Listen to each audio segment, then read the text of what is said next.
Assalamualaikum warahmatullahi wabarakatuh. Kami dari kelompok 4 ingin membuat video tentang protokol keselamatan kerja di laboratorium. Saya Kasih Tahira. Saya Witri Rahmawi. Saya Muhammad Yogi Agus Dewan. Saya Nurjana. Saya Muhammad Amir Faisal. Saya Putra Ramadhani.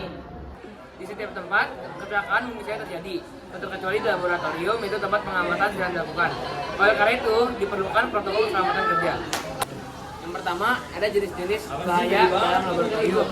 Itu ada kebakaran akibat bahan-bahan yang mudah terbakar, kemudian ada ledakan akibat reaktif dari bahan-bahan yang reaktif, terus ada keracunan, yaitu keracunan bahan-bahan kimia. Kemudian ada iritasi, yaitu peradangan pada saluran pernapasan dan kulit dan juga mata akibat kontak langsung dengan bahan-bahan korosif.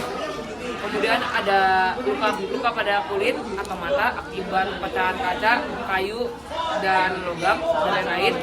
Dan yang terakhir ada sangatan listrik. Apa aja sih peraturan-peraturan dalam laboratorium? Menarik nih. Yang pertama, siswa tidak boleh masuk tanpa izin. Yang kedua, siswa harus menggunakan jas praktikum. Ketiga, siswa harus membaca petunjuk. Dan keempat, siswa tidak boleh makan dan minum di dalam laboratorium. Dan yang terakhir, siswa tidak boleh menyalakan api di dalam gas laboratorium. Yang keenam, gunakanlah alat-alat sesuai dengan izin guru. Yang ketujuh, selesai menggunakan alat, kembalikan dalam keadaan semula dan bersih dan rapi. Yang ketujuh, cucilah tangan setelah menggunakan alat-alat dari laboratorium. Yang kedelapan, cucilah tangan Anda setelah menggunakan barang-barang dari laboratorium.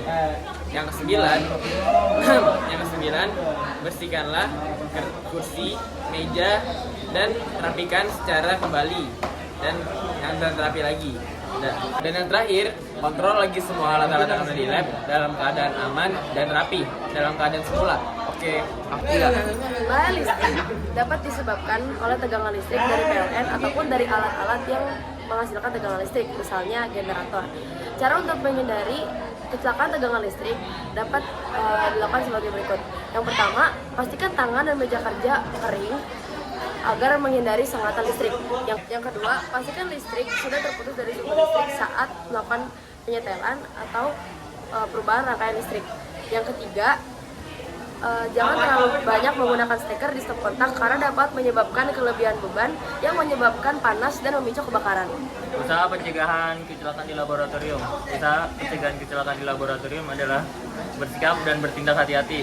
Usaha pencegahan terjadi kecelakaan di laboratorium adalah sebagai berikut. Yang A adalah penyimpanan alat dan bahan seperti pasir, ember, dan lain-lain. Yang B adalah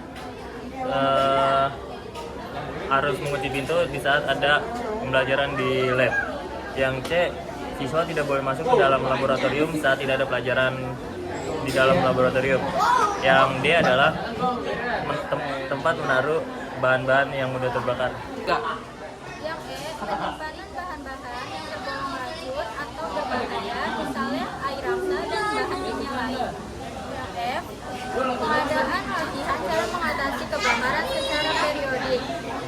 Yang G, penggunaan tegangan listrik yang melakukan percobaan, misalnya 12 volt atau 15 volt. Dan kawat safety pengaman harus dilakukan dengan safety yang setara. J, pegadaan jaringan listrik tambahan tidak diperkenankan kecuali yang dilakukan oleh instalator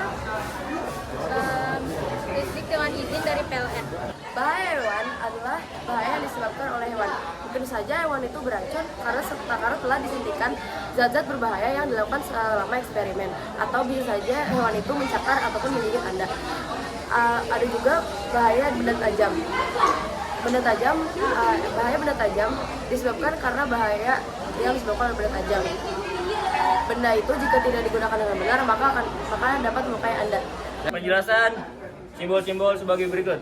Simbol senyawa radioaktif yang berasal dari benda radioaktif. 2. Bahan mudah terbakar yang berasal dari gas ataupun yang lain-lain. Terima kasih.